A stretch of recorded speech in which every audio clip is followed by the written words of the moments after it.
All right, today we're going to tackle a job that's all about your home's security and, frankly, your peace of mind, changing the lock on your front door. Now, I know it might sound a little intimidating, but stick with me, and by the end of this, you'll know exactly what you're up against. So, why would you even need to change a lock? Well, the reasons are probably hidden close to home. Maybe you just moved in and you have no idea who has a spare key floating around. Or you lost one and you just can't shake that nagging feeling. Or hey, maybe you're just ready for a serious security upgrade. Whatever it is, let's break down how to get it done right. Because look, let's be real, this is about way more than just a piece of metal and some screws. It's about that deep down feeling of being secure in your own home.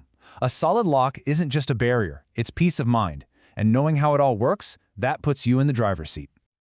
Okay, before you even think about picking up a screwdriver, we have got to do some prep work. This is the part that saves you from that frustrating second trip to the hardware store because you bought the wrong thing. Let's get this right the first time.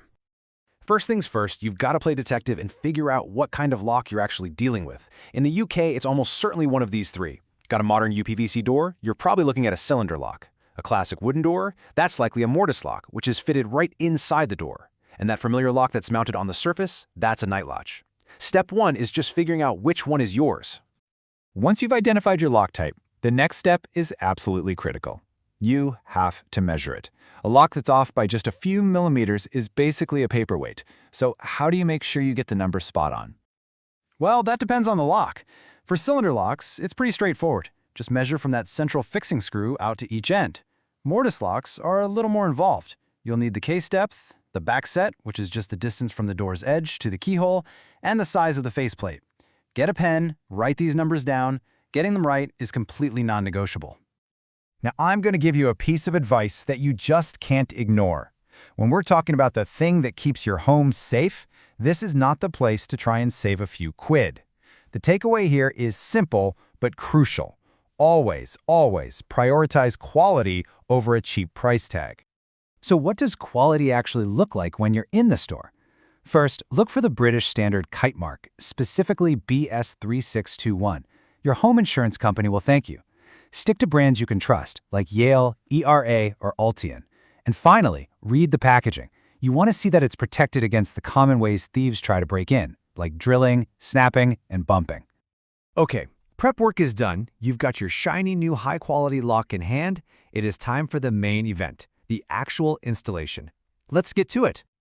Now, the process itself looks pretty simple on paper, and mostly it is. You unscrew the retaining screws, you ease the old lock out, and then slide the new one in. But, and this is a big but, pay really close attention to step 4. Before you tighten those screws all the way, put the key in and test it. Does it turn smoothly? Does it lock and unlock without a fight? This one little check will save you a world of headaches. And what if the old lock is just stuck, maybe from years of paint or a swollen door frame? Here's a great tip from the pros. Don't force it. The key here is gentle persuasion. A few soft taps with a rubber mallet can often be just enough to shake it loose without damaging anything. Awesome! The new lock is in. But hang on, we're not quite finished yet. Let's talk about the super simple things you can do to make sure that new lock works perfectly for years to come. Okay, this is a classic mistake, and you see people make it all the time. To keep your lock feeling smooth, you need the right lubricant. We're talking graphite powder or a silicone-based spray. Please, whatever you do, do not use WD-40. I know it seems like a quick fix for everything, but it's an oil and it will just attract dust and gunk over time, eventually jamming up the whole mechanism. It causes more problems than it solves.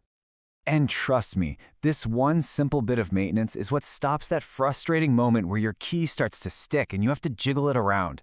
It just keeps everything moving freely, ensuring a smooth turn every time and making your lock last so much longer. And finally, let's talk about keys. Don't wait until you're locked out in the rain to think about spares. As soon as that new lock is in, go get a couple of extra keys cut. Give one to a neighbor or a family member you really trust. This is truly the single best way to avoid that panicked and usually very expensive call to a locksmith down the road. So, we've covered the whole shebang, from identifying and measuring to installing and maintaining. Which brings us to the final, really important question. Should you actually be doing this yourself? After seeing everything that's involved, you might be asking yourself, is this really a job I should take on? And you know what? That's a perfectly valid question. And here's where the expert advice might actually surprise you. While you absolutely can do this yourself, the general consensus for most people in most situations is pretty clear. It's often better to just call a professional.